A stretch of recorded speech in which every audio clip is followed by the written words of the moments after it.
ஒரு ராஜா இருந்தார். நாடு பூராவும் நிறைய மரங்களை நட்டு வளர்க்கணுங்கிறது அவரோட ஆசை. தானே அதுக்கு முன்மாதிரியாக இருக்கணும்னு நினச்சார். அரண்மனையை சுற்றி மரங்களை நட்டு வளர்த்தார். இதை பார்த்துட்டு ஜனங்களும் அவங்கவுங்க வீட்டை சுற்றி மரக்கன்றுகளை நட்டு வளர்த்தாங்க. கொஞ்ச காலத்தில் ஊர் பூரா பசுமையாக மாறிச்சு. எல்லாருக்கும் சந்தோஷமாக இருந்தது. இது ஒரு பக்கம் இருக்கட்டும். இப்போ நான் சொல்ல போகிற கதை வேறு. அதாவது அந்த ராஜா ஒரு நாள் தன்னுடைய அரண்மனையை சுற்றி இருக்கிற விதவிதமான மரங்களை எல்லாம் போய் பார்த்தார். எப்படி இருக்கிறீங்க அப்படின்னு ஒவ்வொரு மரத்துக்கிட்டையும் விசாரித்தாராம். எந்த மரமும் சந்தோஷமாக இருக்கிறதா தெரியல. அது அதுக்கும் மனசில் ஒரு குறை. முதல்ல ஆலமரத்துக்கிட்ட போனார். அது சொல்லிச்சு, மண்ணா, நான் நல்லா பெருசாக வளர்ந்துருக்கிறேன், அடர்த்தியாக இருக்கிறேன், கிளையெல்லாம் 4 பக்கமும் நல்லா படர்ந்து தான் இருக்குது, இருந்தாலும் எந்த பிரயோஜனமும் இருக்கிறதா தெரியல. எனக்கு என்னுடைய பழம்லாம் ரொம்ப சின்னதாக இருக்குது, என் கண்ணுக்கு சரியாக புறப்பட மாட்டேங்குது. நான் இருக்கிற சைஸுக்கு என்னுடைய கிளையில் இருக்கிற பழம்லாம் எவ்வளோ பெருசாக இருக்கணும், அது இத்தினூண்டு இருக்கிறது எனக்கு பெரிய அவமானமாக இருக்குது. இப்படி இங்கே நின்றுக்கிட்டு இருக்கிறதே ரொம்ப கூச்சமாக இருக்குது. ஒரு நல்ல புயல் வந்ததுன்னா பேசாமல் சாஞ்சு விடலாமான்னு பார்க்குறேன் அப்படின்னு புலம்புது ஆலமரம். சரி இருக்கட்டும்னு நினச்சிக்கிட்டு ராஜா அடுத்தபடியாக ஒரு அத்தி மரத்துக்கிட்ட போனார். அதுவும் புலம்ப ஆரம்பிச்சுட்டுது. நான் கூட பெரிய மரம்தான், இல்லை இலையெல்லாம் அழகாக தான் இருக்குது, பழம் அழகாக இருக்குது, இருந்தாலும் உள்ள விஷயம் இல்லையே, அத்தி பழத்தை புட்டு பார்த்தா அத்தனையும் சொத்தை அப்படின்னு பழமொழியே உண்டாயிட்டுதே, இப்படி ஒரு கெட்ட பேரோடு நான் இருக்கணுமா அப்படின்னு புலம்புது அது. சரி இது இருக்கட்டும் அப்படின்னு சொல்லி அடுத்தபடியாக வேப்ப மரத்துக்கிட்ட போனார். அது தன்னுடைய வேதனையை வெளியிட்டது. எனக்கு எவ்வளவோ மருத்துவ குணங்கள்லாம் இருக்கிறதா சொல்லிக்கிறாங்க, இருந்தாலும் என்ன பிரயோஜனம், என்னுடைய பழத்தை மனிதர்கள் யாரும் விரும்பி சாப்பிட்றது இல்லையே அப்படின்னுது. ராஜா அடுத்தாப்புல இருந்த ஒரு பனை மரத்துக்கிட்ட போனார். நான் நல்லா உயரமாக தான் வளர்ந்துருக்கிறேன், மற்ற மரங்கள்லாம் என்னை அண்ணாந்து தான் பார்க்கணும், இருந்தாலும் என்கிட்ட நிழலுக்காக யாரும் ஒதுங்கிறது இல்லையே அப்படின்னுது. என்ன இது எல்லா மரமும் இப்படி திருப்தி இல்லாமல் இருந்துக்கிட்டு இருக்குதே அப்படின்னு நினச்சிக்கிட்டே ராஜா அடுத்தபடியாக அங்கே இருந்த ஒரு பைன் மரத்துக்கிட்ட போனார். அழகாக உயரமாக பசுமையாக தான் இருந்தது, ஆனால் பழமோ பூவோ கிடையாது. அதை நினச்சி அது வருத்தப்பட்டுக்கிட்டு இருக்குது. ஓக் மரம் அது ஒன்று நின்றுட்டு இருந்தது. அது என்ன சொல்லிச்சுன்னா, இலை உதிர் காலத்தில் என் மேலே இருக்கிற எல்லா இலைகளும் உதிர்ந்து போடுது, முடி கொட்டின மனிதர்கள் மாதிரி மொட்டையாக நான் நிற்க வேண்டியிருக்குது, என்ன வாழ்க்கை இது அப்படின்னு சொல்லி அழுத்துக்கிட்டது. சரி புளிய மரம் என்ன சொல்லுது பார்ப்போம்னு அதுக்கிட்ட போனால், என்னுடைய நிழலில் யாருமே தங்க மாட்டாங்க, உடம்புக்கு சூடுன்னு ஒதுங்கி போயிடுவாங்க, அடிமரத்தை பார்த்திங்கன்னா பட்டையெல்லாம் உறிஞ்சி பார்க்குறதுக்கே கேவலமாக இருப்பேன் அப்படின்னுது அது. முருங்கை மரம் என்ன சொல்லிச்சு தெரியுமா, என்னுடைய இலை காயெல்லாம் சாப்பிட்றவங்களுக்கு சத்து கொடுக்கறது வாசவம்தான், ஆனால் என் உடம்புல சத்தே கிடையாது, கொஞ்சம் வேகமாக காற்று அடிச்சதுன்னா முறிஞ்சி விழுந்துடுறேன், என்ன வாழ்க்கை இது அப்படின்னு சொல்லி அது வருத்தப்பட்டது. ராஜா யோசனை பண்ணார், என்ன இது மரங்கள் பூமியின் வரங்கள்னு சொல்கிறோம், மழை பெய்யறதுக்கு அதுதான் காரணம், பூமி செழிப்பாக இருக்கிறதுக்கும் அதுதான் காரணம், வீடு கட்டுறதுக்கு மரம், நாற்காலி செய்ய உபயோகப்படுத்துறதுக்கும் அதுதான் உபயோகப்படுது, மனுஷனுக்கு வேண்டிய ஆகாரங்களையும் கொடுக்குது, இப்படிலாம் இருந்தும் எல்லா மரமும் நிம்மதி இல்லாமல் இருந்துக்கிட்டு இருக்குதே அப்படின்னு நினச்சார். அப்போது அங்கே இருந்த ஒரு மகிழ மரம் அவர் கண்ணில் பட்டுது. அந்த மரம் மட்டும் கொஞ்சம் நிம்மதியாக மகிழ்ச்சியாக இருக்கிறது மாதிரி தெரிஞ்சுது. உடனே ராஜா அதுக்கிட்ட போனார். உனக்கு மனசில் எதுவும் குறை இல்லையான்னு கேட்டார். இல்லை, நான் சந்தோஷமாக தான் இருக்கேன்னு அந்த மகிழ மரம். அப்படியான்னு ஆச்சரியமாக கேட்டார் ராஜா. ஆமாம் மன்னா, இந்த இடத்துல நீங்கள் ஒரு முருங்கை மரத்தையோ வேப்ப மரத்தையோ கூட நட்டிருக்கலாம், ஆனால் இந்த இடத்துல நடுறதுக்கு என்ன தேர்ந்தெடுத்துருக்குறீங்க, அதுவே எனக்கு பெருமை, அதுவே எனக்கு திருப்தி அப்படின்னு தான் மகிழ மரம். மகிழ மரம் சாதாரணமாக தான் இருக்கும், இளம் மஞ்சள் நிறத்தில் பூக்கள், அது காய்ந்தும் மனம் வீசும். மகிழ மரம் மாதிரி மன திருப்தியோடு வாழறதுக்கு நாம் கற்றுக்கணுமா. நாம் இந்த உலகத்தில் ஒரு நாயாவோ நரியாவோ கூட பிறந்திருக்கலாம், மனுஷனாக பிறந்திருக்கிறோம், அதுவே பெருமை தானே. இந்த நிறைவு தான் மகிழ்ச்சியின் ரகசியம். ஒரு பையன் அப்பா கிட்ட போய், அப்பா நீங்கள் இந்த உலகத்தில் ஒரு மனுஷனாக பிறந்தது என்னோட அதிர்ஷ்டம் நானா. ஏண்டா அப்படி சொல்கிறேன்னு இருக்கார் அப்பா. நீங்கள் ஒரு கரடியாக பிறந்திருந்தா இந்நேரம் நானும் ஒரு கரடி குட்டியாக தானே இருந்திருப்பேன் அப்படின்னு நானா பையன். இந்த உலகத்தில் நாம் நல்லபடியாக இருக்கணும்னா அதுக்கு முக்கியமாக தேவைப்படுறது 2. ஒன்று செல்வம், இன்னொன்று அறிவு. சரி, இது 2ல் சிறந்தது எது அப்படின்னு ஒரு கேள்வி கேட்டால் என்ன பதில் சொல்கிறது? இதே கேள்வியை ஹஸ்ரத் அலி அவர்கள்கிட்ட கேட்டாங்களாம். அவர் ஒரு பெரிய அறிஞர். கேள்வி கேட்டவங்களும் சாதாரண ஆட்கள் இல்லை, இவங்களும் அறிஞர்கள். ஒரு நாள் ஹஸ்ரத் அலி அவர்கள்கிட்ட 10 அறிஞர்கள் வந்தாங்களாம். ஐயா, நாங்கள் 10 பேரும் உங்ககிட்ட ஒரே கேள்வியை தான் கேட்க வந்திருக்கிறோம், ஆனால் எங்கள் 10 பேருக்கும் நீங்கள் தனித்தனியாக பதில் சொல்ல முடியுமா அப்படின்னு கேட்டிருக்காங்க. அதாவது அவங்க ஒரே கேள்விக்கு இவர்கிட்ட இருந்து 10 விதமான பதில் எதிர்பார்க்குறாங்க. சரி கேளுங்க, என்ன கேள்வி அப்படின்னார் அவர். அப்போ தான் அவங்க கேட்டாங்களாம், செல்வம் அறிவு இது ரெண்டில் சிறந்தது எது? இதுதான் கேள்வி. ஹஸ்ரத் அலி என்ன பண்ணார் தெரியுமா? அவங்கள ஒவ்வொருத்தராக கூப்பிட்டார். ஒவ்வொரு விதமான பதிலை சொல்லி அனுப்புனார். முதல்ல ஒருத்தரை கூப்பிட்டார், சொன்னார், அறிவுங்கிறது தீர்க்கதரிசிகள், ஞானிகள், மகான்கள் இவங்களோட பரம்பரை சொத்து. ஆனால் செல்வங்கிறது கொடுங்கோலரின் ஆயுதம். அதனால் அறிவு தான் சிறந்தது அப்படின்னார். ரெண்டாவது ஆளை கூப்பிட்டார். உங்ககிட்ட செல்வம் இருந்தால் நீங்கள் தான் அதை காப்பாற்றணும். ஆனால் அறிவு உங்களை எப்பவும் காப்பாற்றும். ஆகவே அறிவு தான் சிறந்தது அப்படின்னார். மூணாவது ஆளை கூப்பிட்டார். செல்வந்தனுக்கு எப்போதும் விரோதிகள் அதிகம், ஆனால் அறிஞனுக்கு நண்பர்கள் அதிகம். அதனால் அறிவு தான் சிறந்ததுன்னார். அடுத்தவரை கூப்பிட்டார். செல்வம் அடுத்தவங்களுக்கு கொடுக்க கொடுக்க குறையும், ஆனால் கல்விங்கிறது அதிகரிச்சுக்கிட்டே வரும், கொடுக்கறதுனால குறையாது. அதனால் அறிவு தான் சிறந்ததுன்னார். இன்னொருத்தரை கூப்பிட்டார். அறிவுள்ளவன் எப்பவும் அதை அடுத்தவங்களுக்கு வாரி வழங்கிக்கிட்டே இருப்பான். அதனால் அவங்ககிட்ட தாராளத்தன்மை இருக்கும். ஆனால் செல்வந்தன்கிட்ட கஞ்சத்தனம் தான் இருக்கும். அதனால் அறிவு தான் சிறந்ததுன்னார். ஆறாவது நபரை கூப்பிட்டார். செல்வத்தை கள்வர்கள் திருடிக்கிட்டு போக முடியும், ஆனால் அறிவை அப்படி திருடிக்கிட்டு போக முடியாது அப்படின்னார். ஏழாவது நபரை கூப்பிட்டார். செல்வம் கால ஓட்டத்தில் அழிஞ்சிரும், ஆனால் அறிவை கால ஓட்டம் ஒன்றும் பண்ண முடியாது. ஆகவே அறிவே சிறந்ததுன்னார். எட்டாவது ஆளை கூப்பிட்டு சொன்னார், செல்வத்துக்கு எப்பவும் எல்லை உண்டு, நிறை உண்டு, அளவு உண்டு, கணக்கு உண்டு. ஆனால் அறிவுக்கு அப்படிப்பட்ட எல்லை எதுவும் கிடையாது. அதனால் அதுதான் சிறந்ததுன்னார். அடுத்தவனை கூப்பிட்டார். செல்வம் உள்ளத்தில் உள்ள ஒளியை போக்கிவிடும், இருட்டை உண்டாக்கிவிடும், விரிந்த மனப்பான்மையை குறுகலாக்கிவிடும். ஆனால் அறிவு அப்படி இல்லை, இருண்ட உள்ளத்தில் ஒளியை பாய்ச்சி அதை விசாலப்படுத்துது. அதுதான் சிறந்ததுன்னார். கடைசியாக 10வது நபரை கூப்பிட்டார். செல்வம் மனசில் செருக்கை உண்டாக்குது, ஆணவத்தை ஏற்படுத்துது. அதனால் நானே கடவுள்னு நினைக்கிற அளவுக்கு மனுஷனை தாழ்த்தி விடுது. ஆனால் அறிவு பணிவையும் பண்பாட்டையும் வளர்க்குது. அதனால் அறிவு தான் சிறந்ததுன்னார். ஆக இப்படி 10 பேருக்கும் 10 விதமாக பதில் சொன்னது மூலமாக ஹஸ்ரத் அலி அவர்கள் அறிவு தான் செல்வத்தை விட சிறந்தது அப்படிங்கிறதுக்கு 10 காரணங்களை சுட்டி காட்டியிருக்கார். அந்த அறிஞர் 10 பேர் கேட்ட ஒரே கேள்விக்கு 10 பதில் சொன்னார். நமக்கு வேண்டிய ஒருத்தர் 10 பேர் கேட்ட கேள்விக்கு ஒரே பதில் சொல்லி சமாளித்தார். கேள்வி என்ன தெரியுமா? என்கிட்ட வாங்கின கடனை எப்போயா திருப்பி கொடுக்க போகிற? இதுதான் அந்த 10 பேரும் கேட்ட ஒரே கேள்வி. இந்த மாதம் 26ஆம் தேதி தந்துடுறேன் அப்படிங்கிற ஒரே பதில் சொல்லி அவ்வளவு பேரையும் இவர் அனுப்பி வச்சுட்டாராம். எல்லாரும் போனதுக்கப்புறம் இவரை தனியாக கூப்பிட்டு கேட்டிருக்கிறாங்க. அது என்ன சார் கணக்கு, 26ஆம் தேதி அன்னைக்கு என்ன அதிசயம் நடக்க போகுது அப்படின்னு கேட்டிருக்காங்க. அதிசயம் அன்னைக்கு இல்லை, அதுக்கு நாளே நடக்க போகுதுன்னாராம். விவரமாக சொல்லுங்கன்னு இருக்காங்க. வேறு ஒன்றும் இல்லைங்க, 26ஆம் தேதி தானே எல்லாரையும் வர சொல்லியிருக்கிறேன், அதுக்கு நாளே நான் புறப்பட்டு தலைமறைவாயிட போகிறேன் அப்படின்னாராம் ரொம்ப பெருமையாக. துருக்மேனியாவில் அஷ்காபாத் அப்படின்னு ஒரு நகரத்தில் ஒரு புவியியல் விஞ்ஞானி இருந்தார். அவர் ஒரு நாய்க்குட்டி வளர்த்தார். ஒரு நாள் முன்னிரவு நேரம் ஒரு மேஜைக்கு முன்னாடி உட்காந்து அந்த விஞ்ஞானி ஏதோ கணக்கு போட்டுக்கிட்டு இருக்கிறார். அவருக்கு ஒரு சின்ன பெண் குழந்தை, அது தொட்டிலில் தூங்கிட்டு இருக்குது. அந்த நாய்க்குட்டியும் ஒரு மூலையில் படுத்து அது பாட்டுக்கு தூங்கிட்டு இருந்தது. ஒரே அமைதி. அந்த நேரத்தில் திடீர்னு அந்த நாய்க்குட்டி துள்ளி எழுந்திரிச்சிது. நேராக குழந்தைகிட்ட ஓடிச்சு. அந்த குழந்தைய அது போட்டிருந்த ட்ரெஸ்ஸோடு சேர்த்து கவ்வி தூக்குச்சு. தூக்கிக்கிட்டு வாசல் பக்கம் ஓடிச்சு. நாய்க்குட்டி குழந்தைய கவ்வி தூக்க முடியுமாங்கிற சந்தேகம் உங்களுக்கு இல்லையா? நீங்கள் நம்ம ஊர் நாய்க்குட்டியவே பார்த்து பழக்கப்பட்டிருக்கீங்க, அதனால் நம்புறதுக்கு சிரமமாக இருக்கும். அந்த ஊர்லெலாம் அது ரொம்ப ஸ்ட்ராங்காக இருக்கும், ஒரு ஏதோ கண்ணுக்குட்டி மாதிரி இருக்கும். விஞ்ஞானி அதை பார்த்துட்டார். உடனே அந்த நாய்க்கு வெறி பிடிச்சிட்டுதுன்னு முடிவு பண்ணிவிட்டு தன்னோட கை துப்பாக்கி எடுத்துக்கிட்டு ஓடி வந்தார். அவர் வெளியில் நாய்க்குட்டி எங்கே அப்படின்னு பார்த்து தேடுறார். அந்த நேரத்தில் அந்த வீடு இடிஞ்சு விழுது. காரணம் பூமி அதிர்ச்சி.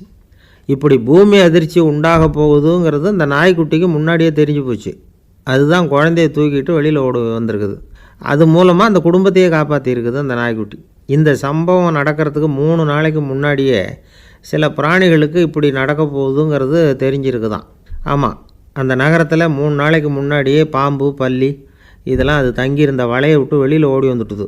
அதே மாதிரி அங்கே இருந்த புறாவெல்லாம் பறந்து போயிடுச்சான். இதே மாதிரி யுகோஸ்லோவியாவில் கூட ஒரு நகரம், அங்கே ஒரு நாள் ராத்திரி ஒரு மிருக காட்சி சாலையில் திடீர்னு ஒரு பெரிய கலவரம், கூச்சல், குழப்பம். அங்கே இருந்த கழுதை, புலி, யானை, பறவை எல்லாம் கண்ணாபின்னான்னு கத்த ஆரம்பிச்சுட்டுது. நீர் யானை அதுக்குன்னு போட்டிருந்த தடுப்பையே தாண்டி குதித்து வெளியில் வந்துட்டு தான். மறுநாள் தான் எல்லாருக்கும் விஷயம் புரிஞ்சுது. அடுத்த நாள் காலையில் அங்கே பூமி அதிர்ச்சி உண்டாயிட்டுது. இப்போ பாருங்கள், அதாவது மனுஷனை போய் தீர்க்கதரிசி அது இதுன்னு சொல்லிகிட்டு இருக்கிறோம். இவனை விட அது பரவாயில்லைன்னு தோணுது. அதாவது மிருகங்கள் ஒன்று நடக்க போகுதுங்கிறத முன்னாடியே புரிஞ்சுக்குதே. சரி, இதெல்லாம் எப்படி அது முன்கூட்டி புரிஞ்சுக்குது? அதுதான் படைப்பு ரகசியம். அதை கண்டுபிடிக்கிறதுக்கு தான் மனுஷன் வந்து ஆராய்ச்சி பண்ணிகிட்ருக்கிறான். விஞ்ஞானிகளோட ஆராய்ச்சியெல்லாம் ஒரு பக்கம் இருக்கட்டும், வீட்டுக்குள்ளேயே சில ஆராய்ச்சி பண்ணி பாருங்களேன். இப்போ சில யோசனை சொல்லி அதை சோதனை பண்ணி பாருங்க அப்படின்னு ஒருத்தர் சொன்னாராம். அதாவது இப்போ மழை வருமா வராதா அப்படின்னு தெரிஞ்சுக்கணுமா, உடனே ஒரு பூனைக்குட்டி பின்னாடியே மெதுவாக போய் அது என்ன செய்யுதுன்னு கவனித்து பார்க்கணும். பூனைக்குட்டி தன்னோட பாதத்தினால சுகத்தில் வந்து அப்படி கீறிக்கிட்டு இருக்கும். அப்படி கீறினா கண்டிப்பாக மழை வரும். சில சமயம் பூனைக்குட்டி அப்படியே மல்லாந்து படுத்துக்கிட்டு பாதத்தை உயர தூக்கும், அப்படியும் இப்படியும் புரளும். இப்படி செஞ்சதுன்னா அன்னைக்கும் மழை இருக்காது. அதனால் முன்னாடி இருந்தது மழை வர்றதுக்கு அறிகுறி, இது மழை இல்லைங்கிறதுக்கு அறிகுறி. பறவைகள், பிராணிகள் இதுகளோட நடவடிக்கைகளை பார்த்துட்டு அதையெல்லாம் அடிப்படையாக வச்சு தான் காலநிலையை கண்டுபிடிக்கிற கருவிகளை கண்டுபிடிச்சிருக்கிறாங்க. வாத்து இருக்குல்ல, சில சமயம் தன்னோட அழகை தன்னோட இறகுகளில் அப்படியே புதைச்சிக்கும். அப்படி செஞ்சால் குளிர்காலம் வரப்போகுதுன்னு அர்த்தம். பருவநிலை குளிராக மாறப்போகுதுங்கிறதுக்கு இதுதான் அறிகுறி.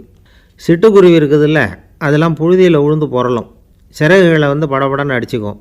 அப்படி செஞ்சால் மழை வரப்போகுதுன்னு அர்த்தம். ஒன்று மட்டும் நாம் நல்லா தெரிஞ்சுக்கணும், இயற்கையின் சீற்றம்னு சொல்கிறோம் இல்லையா, இயற்கை ஏன் நம்ம மேலே கோவப்படுது? இயற்கையை நாம் அனுசரித்து போகிறதில்ல, அதனால் கோவப்படுது. காடுகளை அழிக்கப்படாது, விலங்குகளை கொல்லக்கூடாது, இயற்கை ஏற்படுத்தி வச்சுருக்கிற சமநிலையை கெடுக்கக்கூடாது. அதை புரிஞ்சுக்கிட்டு வாழ்ந்தோம்னா பூமியும் நடுங்காது, நாமளும் நடுங்க வேண்டிய அவசியம் இருக்காது. ஒருத்தர் இருந்தார், சாராய கடைக்கு போனாராம், நிறைய சாப்பிட்டார். அப்புறம் சொன்னார், இது ரொம்ப அற்புதமான சரக்கு போல் இருக்குது, உள்ளே போன உடனே இந்த பூமியே நடுங்கிறது மாதிரி இருக்குது எனக்கு அப்படின்னாராம். இதுக்கு கடைக்காரர் சொல்லியிருக்கார், நீங்கள் சாப்பிட்டது வெறும் பச்சை தண்ணி தாங்க, இப்போ ஏற்பட்டிருக்கிறது நிஜம் பூமி அதிர்ச்சி அப்படின்னாராம். ஒரு ஊரில் ஒரு ராஜா இருந்தார். அந்த ராஜாவுக்கு ஒரு மந்திரி. ராஜா ரொம்ப நியாயமானவர், நேர்மையானவர், கண்டிப்பானவர். தப்பு செய்கிறது யாராக இருந்தாலும் தண்டனை கொடுப்பார்.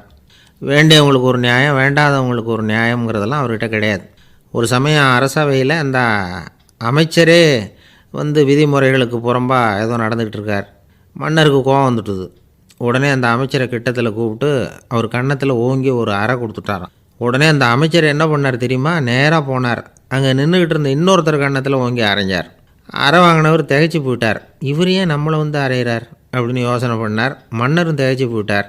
நாம் இவரை அரைஞ்சால் அதுக்காக இவர் போய் இன்னொருத்தரை அரையணுமா அப்படின்னு யோசனை பண்ணார். இவருக்கு என்ன பைத்தியமானு கூட நினைக்க ஆரம்பிச்சிட்டார். ஆனால் என்ன ஆச்சுன்னா, அப்புறம் அமைச்சர் அவர் கவனிச்சிக்கிட்டு இருந்தாரா, அவர் இன்னொருத்தரை அரைஞ்சார் இல்லையா, அந்த அறை வாங்கின ஆசாமியை பார்த்து கத்திக்கிட்டு இருந்தார். யார்? அமைச்சர். ஏன்பா என்கிட்ட அறையை வாங்கிக்கிட்டு இப்படி விவரம் இல்லாமல் நின்றுக்கிட்டு இருக்கிறியே, நான் உனக்கு கொடுத்ததை நீ வேறு யாருக்கிட்டையாவது கொடுத்துரு அப்படின்னார். உடனே அந்த ஆள் பார்த்தான், தனக்கு அடுத்தபடியாக நின்றுக்கிட்டு இருந்தவனை ஓங்கி ஒரு அறை அரைஞ்சான். அவன் கன்னத்தை தடவிட்டே யோசனை பண்ணான். இது ஏதோ புரிஞ்சுக்கிட்ட மாதிரி அடுத்தாப்பில் நின்றுக்கிட்டு இருந்தவனை அரைஞ்சான். இப்படி இந்த அறை வந்து மாறி மாறி போய்கிட்டே இருக்குது. ஊர் பூரா பிரயாணம் பண்ண ஆரம்பிச்சுட்டுது. அன்றைக்கி ராத்திரி அந்த ராஜா படுக்கிறதுக்காக போனார். அந்த நேரம் பார்த்து அவர் கன்னத்தில் பலார்னு ஒரு அறை விழுந்தது. நம்மளே அரையிறது யார் அப்படின்னு அதிர்ச்சியோட மன்னர் திரும்பி பார்க்குறாரு. அரைஞ்சது அவரோட மனைவி. என்னாச்சு உனக்குன்னு கத்துனார் ராஜா. உங்களுக்கு தெரியாதா, ஊர் பூரா ஒருத்தர் மாற்றி ஒருத்தர் மூலமாக இந்த அறை வந்து பிரயாணம் பண்ணிட்டு வருது அப்படின்னாங்க அந்த அம்மா. அப்படின்னா ஆரம்பித்த இடத்துக்கே வந்துட்டுதா அப்படின்னாராம் மன்னர். என்ன சொல்கிறீங்கன்னு கேட்டிருக்காங்க. இவர் விவரத்தை சொன்னாராம். அப்படின்னா நீங்கள் ஆரம்பித்து வச்ச இந்த விளையாட்டை நான் முடிச்சு வச்சுட்டேன் அப்படின்னாங்களாம் அந்த அம்மா. மறுநாள் காலை மறுபடியும் அரசவை கூடிச்சு அந்த அமைச்சர் மன்னரை பார்த்து கேட்டார், என்ன மகாராஜா, என்கிட்ட கொடுத்ததை திருப்பி வாங்கிட்டீங்களா அப்படின்னாராம். இப்படி நடக்கும்னு நான் எதிர்பார்க்கவே இல்லைன்னார் மன்னர். ஆனால் நான் எதிர்பார்த்தேன், அது எங்கே போயிட போகுது, ஊர் பூரா சுற்றி கடைசியில் உங்ககிட்ட தான் வந்து சேரும் அப்படிங்கிறது எனக்கு தெரியும் அப்படின்னாராம் அமைச்சர். இந்த கதை வந்து வேடிக்கையாக இருந்தால் கூட இதில் உள்ள கருத்து முக்கியமானது. இந்த உலகத்தில் பல கருத்துக்கள் இப்படி தான் மாறி மாறி சுற்றி வந்துக்கிட்டே இருக்குது. நம்மால் ஒருத்தன் தன்னுடைய நண்பன் ஒருத்தனை கடத்தெருவில் பார்த்தான். உடனே ஓடி போய் பலார்னு ஒரு அறை கொடுத்தானா.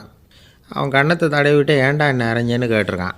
நீ ஏன்டா என்னை முட்டாள்னு என் மனைவிட்ட போய் சொன்னேன் அப்படின்ட்டுருக்கான் அவன். உன்னை ஒரு முட்டாள்னு சொன்னதுக்காகவா நீ என்ன அரைஞ்ச அப்படின்னு கேட்டிருக்கான் இவன். டேய், நான் அதுக்காக அறையலப்பா, அது ஒரு பெரிய ரகசியம் நான் முட்டாளுங்கிறது. அந்த ரகசியத்தை நீ ஏன் எங்கள் வீட்டில் போய் சொன்னேன், அதுக்காக தான் அரைஞ்சேன் அப்படின்னு நானும் அவன். பக்தின்னு சொல்கிறோம் இல்லையா, அது 3 வகைப்படும் அப்படிங்கிறார் ஒரு பெரியவர். அது என்ன 3 வகைன்னா, தெய்வ பக்தி, அடியார்கள் பக்தி, குரு பக்தி. அடியார் பக்தியை விட தெய்வ பக்தியை விட குரு பக்தி தான் ரொம்பவும் சிறந்ததுங்கிறார் அவர்.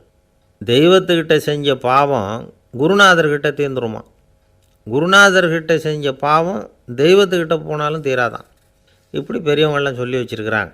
ஒரு காடு, அங்கே அயோத தௌமியர் அப்படின்னு ஒரு தபோதனர், அவர் பல மாணவர்களை ஒன்றா சேர்த்து ஒரு குருகுலம் நடத்திக்கிட்டு இருக்கிறார். பல தரப்பட்டவங்க பல திறப்பட்டவங்க மாணவர்கள் அதில் சேர்ந்து படிச்சுக்கிட்டு இருக்கிறாங்க. பாஞ்சால ராஜகுமாரன் ஒருத்தனும் அந்த குருகுலத்தில் சேர்ந்து படிச்சுக்கிட்டு இருக்கிறான். அவன் பேர் ஆருணி. பெரிய இடத்து புள்ள, இருந்தாலும் படுப்பில் ரொம்ப கெட்டிக்காரனாக இருந்தான். அவன் தான் அங்கே முதல் மாணவன். ஒரு நாள் குருநாதர் அந்த அரசகுமாரனை கூப்பிட்டார். நம்ம குருகுலத்துக்கு சொந்தமான வயலில் தண்ணீர் பெருகி வெள்ளம் பயிரை அழிக்குதான், அதனால் நீ போய் மடையை அடைச்சிட்டு வந்துரு அப்படின்னார். அந்த அரசகுமாரன் உடனே புறப்பட்டான். குருநாதர் சொல்லிட்டார்ல, உடனே புறப்பட்டான். நான் பெரிய இடத்து பிள்ளையாச்சே, ராஜகுமாரனாச்சே, ரொம்ப செல்வாக்கூட வளர்ந்தவனாச்சே, நான் போய் வயலில் இறங்கி வேலை செய்கிறதா அப்படின்னுலாம் அவன் நினைக்கல. குருநாதர் கட்டளையை நிறைவேற்ற வேண்டியது நம்ம கடமை அப்படின்னு நினச்சான். உடனே ஒரு மண்வெட்டியை தூக்கி தோளில் வச்சுக்கிட்டு புறப்பட்டு போயிட்டான். வயலுக்கு போனான்.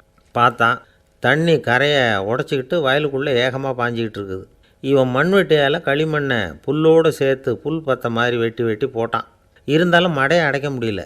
தண்ணி அதை மீறி வந்துக்கிட்டே இருக்குது. தண்ணி வேகமாக வயலுக்குள்ளே போய்கிட்டே இருக்குது. போடுற பத்தையெல்லாம் கரைஞ்சி கரைஞ்சி போயிட்டுருக்கு. இருந்தாலும் இவன் தன்னுடைய முயற்சியை கைவிடலை. வெட்டி வெட்டி போட்டுக்கிட்டே இருக்கிறான். காலையில் அங்கே போனவன் சாயந்தரம் வரைக்கும் இப்படி செஞ்சுக்கிட்டு இருக்கிறான். உடம்பும் மனசும் ரொம்பவும் சோர்ந்து போச்சு.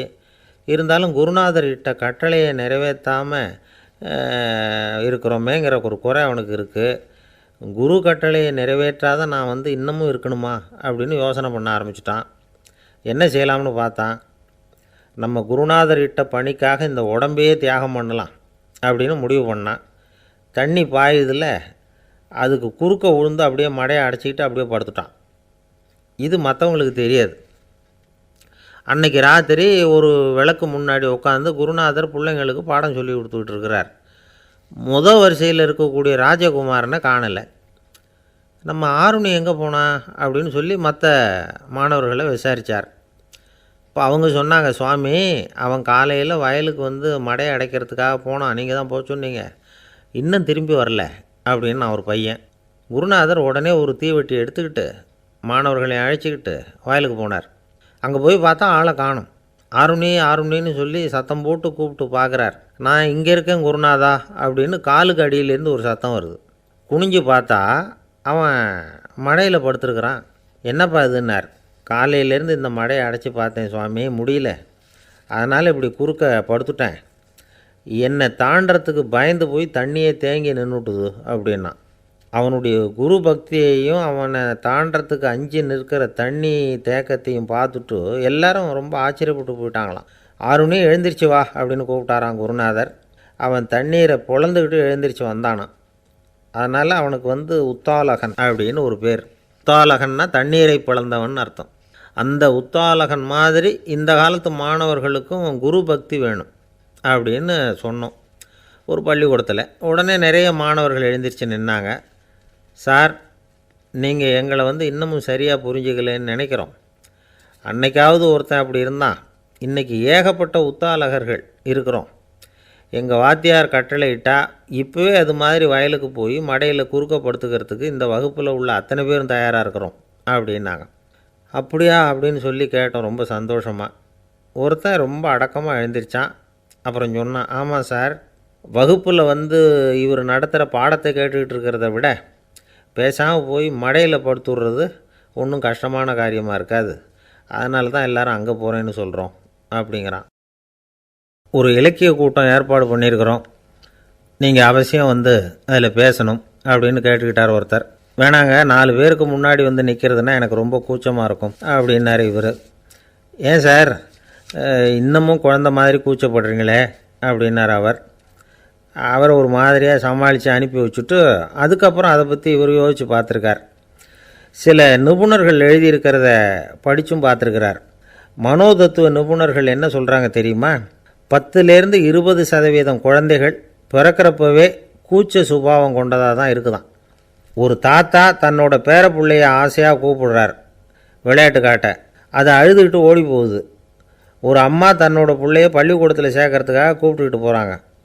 அந்த புள்ள அம்மாவோட முந்தானையில் ஒளிஞ்சிக்கிட்டு வெளில வரமாட்டேங்குது. இவங்களெல்லாம் எப்படி சமாளிக்கிறது? குழந்தைகளோட கூச்ச சுபாவத்தை போக்குறது எப்படி? இதுக்கு நிபுணர்கள் சில யோசனைகளை சொல்லியிருக்கிறாங்க. மற்றவங்களுக்கு முன்னாடி என் பையனுக்கு கூச்சம் ரொம்ப அதிகம் சார், மற்றவங்க பார்த்தா ரொம்ப வெக்கப்படுறான், இப்படி சொல்கிற அப்பாக்கள் உண்டு. என் பையன் புது மனுஷாலை பார்த்தா அட்டையாக ஒட்டிக்குவான் சார் அப்படின்னு சொல்கிற அப்பாக்களும் உண்டு. இப்படிலாம் குழந்தைகளுக்கு முத்திரை குத்துறது ரொம்ப தப்பான். புதுசாக யாராவது வீட்டுக்கு வந்தால் குழந்தை தானாக தன்னோட கூச்சத்தையும் பயத்தையும் போக்கிக்கிட்டு சகஜமாக மாறி வர்றதுக்கு வாய்ப்பு கொடுக்கணுமா. ஒரு கூட்டத்துக்கோ அல்லது சொந்தக்காரங்க கல்யாணத்துக்கோ குழந்தைய அழைச்சிட்டு போகிறீங்க, அங்கே போய் கட்டாயப்படுத்தி குழந்தைய மற்றவங்க கிட்ட பேச சொல்லக்கூடாது. சில சமயம் குழந்தை தானாக தன்னுடைய கூச்ச சுபாவத்தை விட்டு பேசுகிறதுக்கு முன் வந்தால் அதை பாராட்டணும். குழந்தை கலகலப்பு இல்லாமல் மௌனமாக இருந்ததுன்னா அதையும் கண்டுக்கக்கூடாது. குழந்தை பேச ஆரம்பித்தா அதை ஆர்வத்தோடு கவனிக்க தெரியணும். கலந்து உரையாடுற பழக்கத்தை வீட்லேயே ஆரம்பிக்கலாம். கேட்டதுக்கு பதில் சொல் அப்படின்னு நீங்கள் அதிகாரம் பண்ணிகிட்டு இருக்கக்கூடாது. அது குழந்தைக்கு பேசுகிற சந்தர்ப்பத்தை குறைச்சிருமா. இப்போ நாம் அதிகாரம் பண்ணால் கேலி செய்கிற பழக்கம் குழந்தைகளை ரொம்ப பாதிச்சிருமா. பெரியவங்களானதுக்கு அப்புறமும் சில பேர் கூச்சத்தோடவும் பயத்தோடவும் இருக்கிறதுக்கு இதுதான் காரணம். சின்ன வயசில் அவங்கெல்லாம் ஏதாவது கேலிக்கு ஆளாகி இருப்பாங்க. 2வது குழந்தை மூத்த குழந்தைய கேலிக்கு ஆளாகிற சந்தர்ப்பங்களை கண்டு கேலி பண்ணினா அது இளம் நெஞ்சங்களை விட்டு நீங்கிறதே இல்லையா. எப்பவும் குழந்தையோட நடை உடை பாவனைகளை பற்றி சொல்லிக்கிட்டே இருக்கக்கூடாதான். அதுவே கூச்ச சுபாவத்தை கொண்டுட்டு வந்துடுமா. அப்பா எங்கேன்னு யாராவது கேட்டால் இது மாதிரி இன்ன காரியத்துக்காக வெளியில் போயிருக்கார், இத்தனை மணிக்கு திரும்பி வருவார் அப்படின்னு சொல்கிற அளவுக்கு குழந்தைகளை பழக்கப்படுத்தி வைக்கணும். ஃபோன்லேயே யாராவது விசாரித்தா கூட இது மாதிரி பதில் சொல்லு அப்படின்னு சொல்லணும். சின்ன சின்ன மீட்டிங்கில் 4 வார்த்தை பேச தயார் பண்ணலாம். ஒரு கடையிலையோ அல்லது ஹோட்டல்லையோ ஏதாவது விவரம் கேட்கணும்னா உங்கள் குழந்தைய தைரியமாக அனுப்புங்க. குழந்தைகள் பணிவாகவும் பொறுமையாகவும் விவரம் கேட்குறப்போ கூச்ச சுபாவம் தானாக போயிடும். சின்ன வயசுலேயே இப்படிலாம் பழக்கப்படுத்தினா தான் வருங்காலத்தில் தைரியமாக இந்த சமுதாயத்தில் வாழ முடியும். இல்லைன்னா 60 வயசுலேயும் அடுப்பங்கரையை விட்டு வெளில வர்றதுக்கு கூச்சப்பட்டுக்கிட்டு தான் இருக்க வேண்டியிருக்கும். இந்த காலத்து பிள்ளைங்க எவ்வளவோ பரவாயில்ல, எதுக்கும் தயங்குறதில்ல, கூச்சப்படுறதில்ல. ஒரு அம்மா அடுப்பங்கரையிலேருந்து சத்தம் போட்டாங்க, டேய் ராமு, தயவு பண்ணி அந்த டிவியை நிறுத்துறா, அந்த பெண்ணோட குரல் மகா மோசம், அடுப்பங்கரையில் இருக்கிற என்னாலேயே அதை சகிச்சிக்க முடியல அப்படின்னாங்களாம். உடனே பையன் கொஞ்சம் கூட தயங்காமல் பதில் சொல்கிறான், அம்மா இந்த குரல் டிவியிலேருந்து வரல, எழுத்த விட்டு மாமி தான் இங்கே வந்திருக்கிறாங்க, அவங்க தான் இப்போ என்னோட பேசிக்கிட்டு இருக்கிறாங்க அப்படின்னு. ஐயா, உங்கள் பேரை தொடர்ந்து தினம் கேட்டுக்கிட்டு இருக்கிறேன் அப்படின்னார் ஒருத்தர். தொடர்ந்து கேட்குறீங்களே, உங்களுக்கு காது வலிக்கலையா அப்படின்னு கேட்டோம். பேசுகிற உங்களுக்கே வாய் வலிக்கலை அப்படிங்கிறப்போ கேட்குற எங்களுக்கு எப்படி காது வலிக்கும் அப்படின்னார். நம்ம உடம்புல ஒரு அதிசயம் என்ன தெரியுமா? ரொம்ப நேரம் நாம் நடக்கிறோம்னு வச்சுக்கோங்க, கால் வலிக்கும். ரொம்ப நேரம் வேலை செஞ்சால் கை வலிக்கும், உடம்பு வலிக்கும். ரொம்ப நேரம் பார்த்துக்கிட்டே இருந்தால் கண்ணு வலிக்கும். ரொம்ப நேரம் பேசிக்கிட்டே இருந்தால் வாய் கூட வலிக்கும். ஆனால் ரொம்ப நேரம் கேட்டுக்கிட்டே இருக்கிறதுனால காது வலிக்கிறது இல்லை. அதனால் கேட்குறதுக்கு முக்கியத்துவம் கொடுத்தாங்க நம்ம பெரியவங்க. திருவள்ளுவர் தேவையில்லாமல் வார்த்தைகளை உபயோகப்படுத்த மாட்டார். ஒரு திருக்குறள்னு எடுத்துக்கிட்டாவே அதில் மொத்தம் 7 வார்த்தைகள், அவ்வளவுதான்.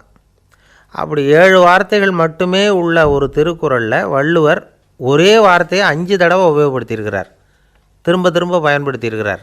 அப்படின்னா அதை எந்த அளவுக்கு வலியுறுத்தி சொல்கிறார் அப்படிங்கிறத நாம் புரிஞ்சுக்கணும். அது என்ன குறள்? செல்வத்துள் செல்வம் செவிச்செல்வம், அச்செல்வம் செல்வத்துள் எல்லாம் தலை. செவிச்செல்வம்ங்கிறது அவ்வளவு முக்கியமானது. கற்றலின் கேட்டல் நன்று. அதிகம் கேட்கணுங்கிறதுக்காக தான் எவ்வளவு கேட்டாலும் காது வலிக்கிறதில்ல. குறைச்சலாக பேசணும், அதிகமாக கேட்கணும். இன்னொரு விஷயம் கவனிங்க, நம்ம உடம்பில் கண்ணுக்கு மூடி இருக்குது, எதையாவது நாம் பார்க்க விரும்பலைன்னா உடனே கண்ணை மூடிக்கலாம். நம்ம வாய்க்கு மூடி இருக்குது, பேச விருப்பம் இல்லையா, வாயை மூடிக்கலாம். மூக்குக்கு கூட மூடிக்கிற வசதி இருக்குது, எதையாவது முகர விருப்பம் இல்லையா, மூச்சை அடக்கிக்கலாம். ஆனால் பாருங்கள், காதுக்கு மூடி கிடையாது, அதை கையால் தான் மூட முடியும். யார் என்ன சொன்னாலும் அது நல்லதோ கெட்டதோ காதில் விழுந்துக்கிட்டு தான் இருக்கும். அறிவு தான் நல்ல விஷயங்களை எடுத்துக்கிட்டு கெட்ட விஷயங்களை விட்டுடணும். நல்ல கருத்துக்கள் நம்ம காதில் நிறைய விழுந்துக்கிட்டே இருக்கணும். அதை கேட்டு நாம் நல்லபடியாக வாழணுங்கிறது தான் படைப்பின் விருப்பம். ஆன்மீகவாதிகள் கூட ஒன்று சொல்லுவாங்க, அதாவது ஆன்மீக பாதையில் நீங்கள் முன்னேறணும்னா முதல்ல சிரவணம் செய்யணும்பாங்க. அதாவது பெரியவங்க சொல்கிற நல்ல கருத்துக்களை கேட்கணும் அப்படின்னு அதுக்கு அர்த்தம். அதனால் யார் நல்ல கருத்துக்களை சொன்னாலும் அதை காது கொடுத்து கேளுங்க. இவ்வளவு கருத்துக்களையும் நம்ம நேயர் ஒருத்தர்கிட்ட சொல்லிகிட்டு இருந்தோம். அவரும் சரி சரின்னு தலையாடிக்கிட்டே இருந்தார். அப்புறம் சொன்னார், நீங்கள் சொல்கிறது சரிதான் சார், காதுக்கு மூடி இல்லைங்கிறது ரொம்ப சரி, அதனால தான் உங்கள் தகவல் கூட நாங்கள் விரும்புகிறோமோ இல்லையோ தினம் காதில் விழுந்துக்கிட்டு இருக்குது அப்படின்னார். எங்களுக்கு ரொம்ப பெருமையாக இருந்தது. அப்படியா அப்படின்னோம். ஆனாலும் என்ன மாதிரி சில பேர் நீங்கள் தகவல் சொல்கிற சமயத்தில் காதில் மூடி இல்லையேன்னு சொல்லி கவலைப்படுறதில்ல சார் அப்படின்னார். ஏன்னு கேட்டோம். காதை மூடுறதுக்கு தானே வசதி இல்லை, ரேடியோவை மூடுறதுக்கு வசதி இருக்குதுல்ல, அதனால் டக்குன்னு அதை மூடி வச்சுருவோம் அப்படின்னார். வங்க நாவலாசிரியர் சரத் சந்திரர் ஒரு நண்பர் அவர்கிட்ட வந்தார். வழக்கமாக எல்லா எழுத்தாளர்கள்கிட்டையும் கேட்குற ஒரு கேள்வியை கேட்டார். நீங்கள் எழுத்துத்துறைக்கு வந்தது எப்படி, இதுதான் கேள்வி. அதை தெரிஞ்சு என்ன பிரயோஜனம்னார் சரத் சந்திரர். சும்மா சொல்லுங்களேன், தெரிஞ்சுக்கிறேன் அப்படின்னார் வந்தவர். சரி சொல்கிறேன்னு ஆரம்பித்தார். நான் ரங்கூனில் வேலை பார்த்துக்கிட்டு இருந்தேன். சம்பளம் பத்தில், வேலையும் பார்த்துக்கிட்டு ஒரு பலசரக்கு கடை வைக்கலாம்னு நினச்சேன். என்னால் மளிகை கடை வச்சு சரியாக நடத்த முடியுமாங்கிற சந்தேகம் என் மனைவிக்கு. அதை சோதனை பண்ணி பார்க்கணுங்கிறதுக்காக சில பொருள்களின் அளவு, அதோட விலை, இப்படி சிலதை சொல்லி எல்லாத்தையும் மனக்கணக்காக கூட்டி போட சொன்னாங்க. என்னால் சரியாக கூட்டி சொல்ல முடியல. உங்களால் மளிகை கடை நடத்த முடியாதுன்னு சொல்லிவிட்டாங்க. உடனே என்ன பண்ணுறது, வேறு வழி இல்லை, கதை எழுத ஆரம்பிச்சிட்டேன் அப்படின்னார். கேட்டவருக்கு சிரிப்பு வந்துட்டு தான். சரத் சந்திரர் ஒரு பக்கம் சீரியஸான நாவல்கள், சிறுகதைகள் எழுதியிருந்தாலும் அவருடைய இன்னொரு பக்கம் வேறு விதம். நண்பர்கள்கிட்ட பேசும்பொழுதும் சரி, அவர்களுக்கு கடிதங்கள் எழுதும்போதும் சரி, கேலியும் கிண்டலும் நகைச்சுவை உணர்வும் அதிகமாக இருக்கும். காந்திஜி ஒரு சமயம் கல்கத்தாவுக்கு வந்திருந்தார். தேசபக்தர்கள் பல பேர் அவர்கிட்ட பேசிக்கிட்டு இருந்தாங்க. அப்போது சரத் சந்திரரும் அங்கே இருந்தார். கிரண் சங்கர் ராய் அப்படிங்கிறவரும் அங்கே இருந்தார். அவர் சொன்னாராம், காந்திஜியோட பழகிய முதல் வங்காளி நான் தான். போயர் யுத்த காலத்தில் இவர் லண்டனுக்கு வந்திருந்தப்போ என்கிட்ட தான் வங்காள மொழி கற்றுக்கிட்டார் அப்படின்னாராம்.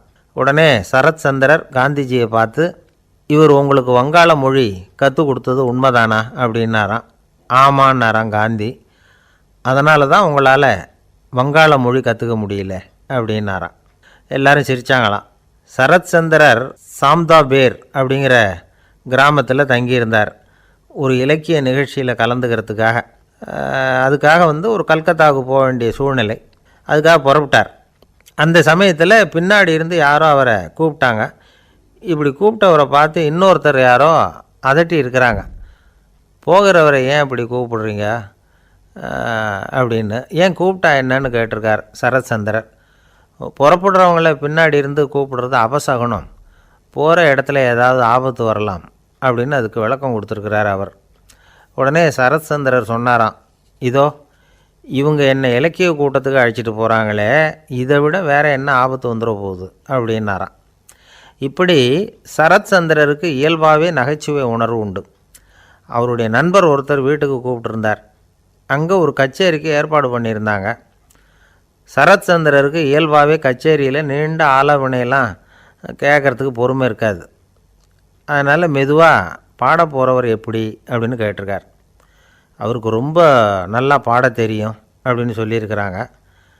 அதுக்கு சரத் சந்திரர், பாட தெரியுங்கிறது சரி, பாட்டை நிறுத்த தெரியுமா, அதை சொல்லுங்கள் முதல்ல அப்படின்னாராம்.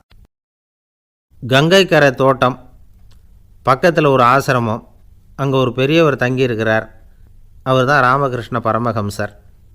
அந்த ஆசிரமம் இருந்த இடம் கரக்பூர். வங்காளத்தில் பொதுவாக எல்லோரும் மீன் சாப்பிட்றது உண்டு. கங்கையில் குளிச்சுட்டு கையில் ஒரு மீனோடு வர்றது வழக்கம்.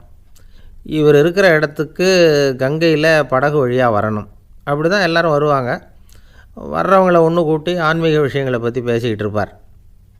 ஒவ்வொரு நாள் ஒவ்வொருத்தர் நகரத்துக்கு போகணும். வரும்பொழுது மீன் கொண்டுக்கிட்டு வரணும். அதுக்கு ஒரு அட்டவணையே உண்டு ஆசிரமத்தில். அது பிரகாரம் ஒரு நாள் சுவாமி யோகானந்தர் படகில் போனார். படகை செலுத்தினவங்க ராமகிருஷ்ணரையும் சுவாமி யோகானந்தரையும் மற்றவங்களையும் பித்தர்கள் அப்படின்னு சொல்லி ஏளனமாக பேசினாங்க. அவங்க என்ன பைத்தியம் பிடிச்சவங்க அப்படிங்கிறது மாதிரி.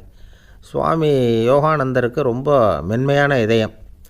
இவங்க இப்படி கண்ணாபின்னான்னு பேசுகிறத பார்த்தா மீனை வாங்கிட்டு திரும்புகிறப்போ என்ன நடக்குமோ அப்படிங்கிற பயம் வேறு வந்துட்டுது அவருக்கு. அவ்வளவு மென்மையானவர். இதை தெரிஞ்சுக்கிட்ட ராமகிருஷ்ணர் யோகானந்தா இங்கே வா அப்படின்னு கூப்பிட்டார். இவர் கண்ணீரை தொடச்சிக்கிட்டே கிட்ட போனார். சொன்னார், ஐயா, படகு ஓட்டுறவங்க உங்களை பற்றி மோசமாக பேசுகிறாங்க. என்ன திட்டினா பரவாயில்ல, ஆனால் உங்களை அவங்க திட்டுறாங்க. அதை என்னால் தாங்கிக்க முடியல அப்படின்னார். இதை கேட்டதும் ராமகிருஷ்ணருக்கு கோபம் வந்துட்டு தான். என்னது, உன்னுடைய குருவை பற்றி அவங்க மோசமாக பேசும்பொழுது நீ சும்மா இருந்தியா? வெளியில் போ அப்படின்னு விட்டார். குரு நிந்தனை செய்கிறப்போ அதை கேட்டுக்கிட்டு சும்மா இருக்கலாமா? குரு நிந்தனையை கேட்டால் பாவம் இல்லையா? என்னை தூற்றும்போது அவங்க பாவம் செய்கிறாங்க. அதை கேட்டுக்கிட்டு நீ சும்மா இருந்தால் நீயும் பாவம் செய்கிற அப்படின்னாராம். அடுத்த நாள் சுவாமி நிரஞ்சனானந்தர் போக வேண்டிய நாள். இவர் படகுல போகும்பொழுதும் அதே மாதிரி நடந்து தான். அவங்க மோசமாக பேச ஆரம்பித்தாங்க, திட்ட ஆரம்பித்தாங்க. அப்படி கேலி பண்ண ஒருத்தனை இவர் என்ன பண்ணார், பலார்னு கன்னத்தில் அரைஞ்சிட்டார். இன்னொருத்தனை கங்கையில் தூக்கி எறியறதுக்கும் தயாராகிட்டார். அதுக்கப்புறம் அவங்க யாரும் வாயை திறக்கலை. மீன் வாங்கிட்டு வர்றப்பவும் படகுல ஒரே அமைதி. அவ்வளவு பயம் அவங்களுக்கு. ராமகிருஷ்ணர் கூப்பிட்டு விசாரித்தார் என்ன நடந்ததுன்னு. இவர் சொன்னார், அவர் யோகானந்தா போகும்பொழுது என்ன நடந்ததோ அப்படியே தான் இப்போவும் நடந்தது. குரு நிந்தனை செய்கிறத கேட்டுக்கிட்டு நான் சும்மா இருப்பேனா?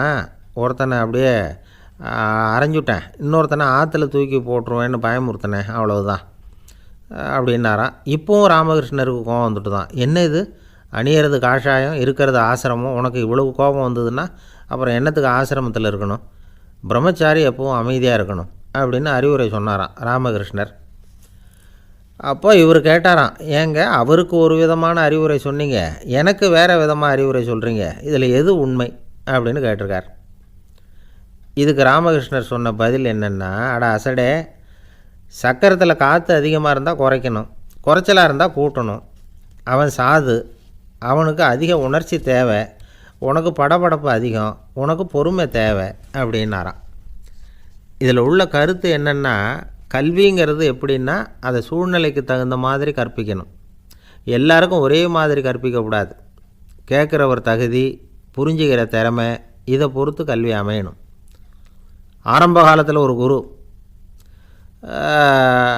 அப்போ ஒரு சீடன் இருந்தான். அது வேடிக்கையான குரு, வேடிக்கையான சீடன். ஒரு ஆசிரமம். ஒரு நாள் ஒருத்தன் அவசரமாக அந்த குருவை தேடி வந்திருக்கிறான். என்ன விஷயம்னு விசாரித்தார் குரு. உங்கள் சீடர் என்னை அடிச்சுட்டார் அப்படின்னு புகார் பண்ணானான் அந்த ஆள். குரு சீடனை கூப்பிட்டார். அடிச்சியா இந்த ஆளை அப்படின்னு கேட்டாரான். ஆமான் இருக்கான் சீடன். ஏன் அடித்தே அப்படின்னு கேட்டாரான். இந்த ஆள் உங்களை பற்றி மட்டமாக பேசிவிட்டான், என்னால் அதை தாங்கிக்க முடியல, அதனால தான் அடிச்சுட்டேன்ருக்கான். அப்படி என்ன பேசினான் அப்படின்னு கேட்டாரான். உன்னுடைய குருநாதர் இப்போல்லாம் அர்த்தமில்லாமல் பேச ஆரம்பிச்சிட்டார் அப்படின்னு சொல்லிவிட்டான், அதனால தான் அடிச்சுட்டேன் அப்படின்னானா. அதுக்காக அடித்தே அப்படின்னாரான். நான் அதுக்காக அடிக்கலை குருவே, இப்போல்லாம் நீங்கள் அர்த்தமில்லாமல் பேசுகிறதாக அவன் சொல்கிறான், அப்படின்னா இதுவரைக்கும் நீங்கள் அர்த்தத்தோடு பேசினதாகத்தானே அர்த்தம், அது தப்பு தானே, அதனால தான் அடித்தேன் அப்படின்னா. ஒரு பெரியவர் உட்கார்ந்துருக்கிறார். அவரை சுற்றி அவருடைய தோழர்கள் உட்காந்துருக்கிறாங்க. ஏதோ ஒரு முக்கியமான செய்தியை அவர் அவங்களுக்கு சொல்லிகிட்டு இருக்கிறார். அவங்களும் ஆர்வமாக கேட்டுக்கிட்டு இருக்கிறாங்க. இந்த சமயத்தில் யாரோ ஒரு ஆள் வேகமாக அங்கே வர்றார். வர்ற வேகத்திலேயே எனக்கு ஏதாவது உதவி செய்யுங்க அப்படின்னு கேட்டுக்கிட்டே வர்றார். கேட்குறது உதவி, ஆனால் குரல் மிரட்டுறது மாதிரி இருக்குது, அதட்டி கேட்குறது மாதிரி இருக்குது. இதை கேட்டதும் அந்த பெரியவர் ஆத்திரப்படலை, ஆனால் அவரை சுற்றி இருந்தவங்க ஆத்திரப்பட்டாங்க. இதை பெரியவர் கவனித்தார். கொஞ்சம் அமைதியாக இருங்கன்னார். வந்தவரை கூப்பிட்டார். அவருக்கு சில பொருள்களை கொடுத்தார். என்னங்க இப்போ உங்களுக்கு மகிழ்ச்சி தானே அப்படின்னார். ஆ ஆ அப்படின்னு அலட்சியமாக அவர் சொல்கிறார். நான் உங்களை நல்ல முறையில் நடத்தினேன்னா அப்படின்னு கேட்குறாரு அவர் மறுபடியும். அதெல்லாம் ஒன்றும் இல்லை அப்படின்னு சொல்லி அவர் சொல்லிகிட்டு இருக்கிறாரு. குரலில் வந்து கடுமை குறையில. சுற்றி இருந்தவங்களால் இதை பொறுத்துக்க முடியல. கோபத்தோடு அவரை நோக்கி நெருங்க ஆரம்பித்தாங்க. பெரியவர் அவங்களையெல்லாம் தடுத்து நிறுத்தினார். வந்தவரை வாங்க என்னோட அப்படின்னு சொல்லி அழைச்சிட்டு போனார். வீட்டுக்கு போனார். அங்கே போனதும் இன்னும் சில பொருள்களை எடுத்து அவர்கிட்ட கொடுத்தார். இப்போ திருப்தி தானே, நான் உங்ககிட்ட நல்ல முறையில் நடந்துக்கிட்டேனா அப்படின்னார். அவர் முகம் இப்போ தான் கொஞ்சம் மலர்ந்தது. ரொம்ப நன்றி, இறைவன் வந்து உங்கள் குடும்பத்துக்கு எல்லா நன்மைகளையும் செய்வான் அப்படின்னு சொன்னார். இதே வார்த்தைகளை என்னுடைய தோழர்கள்கிட்டே வந்து சொல்லிட்டீங்கன்னா அவங்க கோபம் தணிஞ்சிரும், வர முடியுமான்னார். கண்டிப்பாக வர்றேன் அப்படின்னாரு. மறுநாள் காலையில் அந்த இடத்துக்கு வந்தார். அதே மாதிரி சொல்லிவிட்டு அவர் போயிட்டார். தோழர்கள்லாம் ரொம்ப வியப்போடு பெரியவரை பார்த்தாங்க. அந்த பெரியவர் தான் நபிகள் நாயகம். அவர் சொன்னார், ஒருத்தன் ரொம்ப ஆசையாக ஒரு ஒட்டகத்தை வளர்த்துக்கிட்டு வந்தான். ஒரு நாள் அந்த ஒட்டகம் வந்து கயத்தை அறுத்துக்கிட்டு ஓடி போயிட்டுது. அக்கம் பக்கத்தில் இருக்கிறவங்கெல்லாம் அந்த ஒட்டகத்தை பிடிக்கிறதுக்கு முயற்சி பண்ணாங்க. அதை துரத்திக்கிட்டு ஓடினாங்க. ஒட்டகம் வந்து தாறுமாறாக ஓட ஆரம்பிச்சிது. இந்த சமயத்தில் ஒட்டகத்தை வளர்த்தவன் அங்கே ஓடி வந்தான். நீங்கள் அதை ஒன்றும் செய்ய வேணாம், விட்டுருங்க. அதோட சுபாவம் எனக்கு நல்லா தெரியும். அதை சுலபமாக என்னோடய வழிக்கு கொண்டுட்டு வந்துட முடியும். நான் பார்த்துக்கிறேன், விட்டுருங்கோ அப்படின்னா. எல்லோரும் விலகி போயிட்டாங்க. இவன் என்ன செஞ்சான் தெரியுமா? கொஞ்சம் புல்லை கையில் எடுத்துக்கிட்டு அந்த ஒட்டகத்தை நெருங்கினான். அவ்வளவுதான். அது ஓடி வந்து இவன் காலடியில் உட்காந்துக்கிட்டது. செல்லமாக அதை அப்படியே தடவி கொடுத்தான். முதுகில் ஏறி உட்காந்துக்கிட்டான். அது பாட்டுக்கு சாதுவாக நடந்து போகுது. இந்த கதையை நபிகள் நாயகம் தம்முடைய தோழர்களுக்கு சொல்கிறார். ஒட்டகத்தை மட்டும் இல்லை, சில மனிதர்களையும் கூட சில விதத்தில் அணுகி தான் அவர்களை வந்து சீர்திருத்த வேண்டியிருக்குது அப்படிங்கிறத அவங்களுக்கு உணர்த்தினார். இது ஒரு அழகான உளவியல் அணுகுமுறை. சில குடும்ப தலைவர்கள் கூட இந்த ஒட்டகம் மாதிரி நடந்துக்கிறது உண்டு. அப்புறம் அடங்கி போகிறதும் உண்டு. ஒரு குடும்ப தலைவர் காலையில் எழுந்திரிச்சதுலேருந்து சத்தம் போட்டு கத்திக்கிட்டு இருப்பார். பக்கத்தில் இருந்தவங்கெல்லாம் ஓடி போய் சமாதானம் பண்ணி பார்த்தாங்க. அவர் ஓயறது மாதிரி தெரியல. கடைசியில் அவர் மனைவி வந்தாங்க. நீங்கள் எல்லாம் விலகி போயிடுங்க, அவர் சுபாவம் எனக்கு தெரியும், நான் பார்த்துக்கிறேன் அப்படின்னாங்க. சரின்னு எல்லோரும் போயிட்டாங்க. சாயந்தரமாக வந்து பார்க்குறாங்க, அவர் சத்தம் இல்லாமல் ஒரு மூலையில் உட்காந்துருக்கிறார். ரொம்ப சாதுவா. ஆச்சரியமாக இருந்தது. என்னம்மா பண்ணீங்கன்னு கேட்டாங்க. அது ஒன்றும் இல்லைங்க, ஒரு வேளை சாப்பாட்டை நிறுத்தினேன், பட்னி போட்டேன், அவ்வளவுதான் அப்படின்னாங்க அந்த அம்மா. ஒரு ராஜா ஊரெல்லாம் சுற்றி பார்த்துட்டு வரலாம்னு ஒரு நாள் புறப்பட்டு போனார்.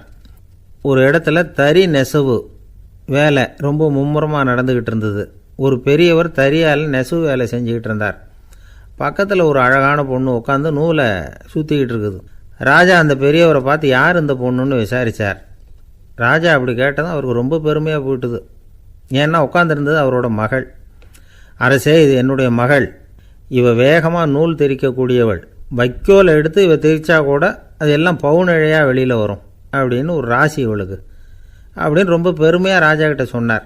ராஜா இதை கேட்டதும் அசந்துட்டார். அப்படியா, இவ்வளவு அழகும் சாமர்த்தியமும் உள்ள இந்த பொண்ணு என்னோட வரட்டுமே, இவளை என் மருமகளை ஆக்கிக்கிறேன் அப்படின்னார் ராஜா.